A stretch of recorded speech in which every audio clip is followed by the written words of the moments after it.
কুষ্টিয়ার দৌলতপুর উপজেলায় অবৈধভাবে পরিচালিত হচ্ছে বহু ইটভাটা। বেশিরভাগ ভাটারই নেই পরিবেশ অধিদপ্তরের অনুমোদন।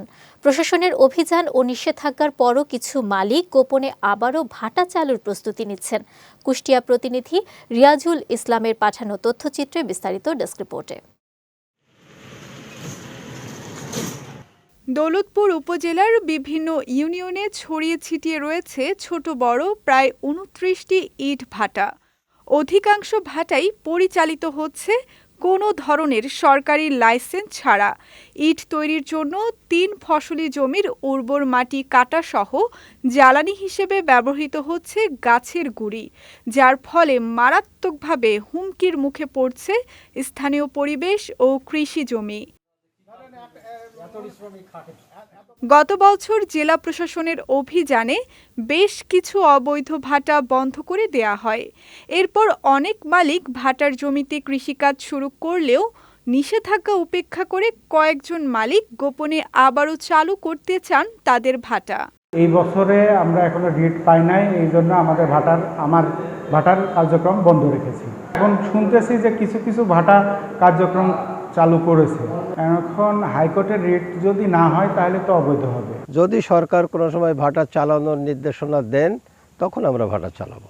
ভাটার যে জমিগুলি আছে আমরা সেই জমিগুলিতে বিভিন্ন চাষাবাদের জন্য প্রস্তুতি নিচ্ছি এবং চাষাবাদ করছি। এই সময় প্রতি বছরই আমাদের খোলা চাষা অলরেডি রেডি করা হয়। ম্যাক্সিমাম সময় এই সময় আপনার মিল পোতা তারপরে ফর্মাও পড়ে, কিন্তু এইবার আমাদের চালানোর সেভাবে কোনো সিদ্ধান্ত নেই। সরকারি যেহেতু কাগজপাতি ঠিক নেই, এই কারণে অবৈধভাবে আমরা ভাটা চালাবো না।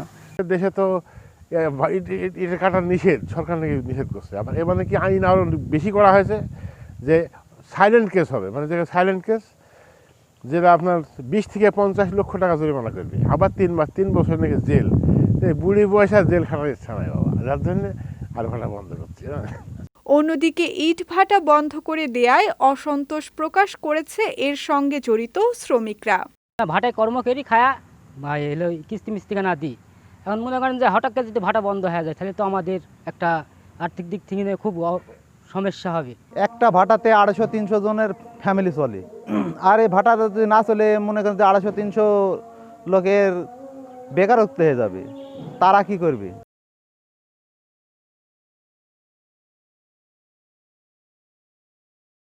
ইটভাটা বন্ধ থাকায় শ্রমিকরা চরম সংকটে পড়লেও উপজেলা প্রশাসন জানিয়েছে পরিবেশ ধ্বংস করে কোনোভাবেই ভাটা পরিচালনা করতে দেয়া হবে না। এখন পর্যন্ত ইটভাটা এই বছরে চালু হয়নি। এই ধরনের কোনো নির্দেশনা আমরা আসলে স্পেসিফিকভাবে পাইনি যে ইটভাটা চলবে কি চলবে না।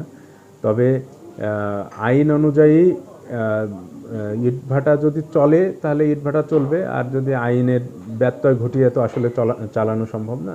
আইনের ব্যত্যয় ঘটালে সেক্ষেত্রে আমরা আইনগতভাবে পদক্ষেপ নেব।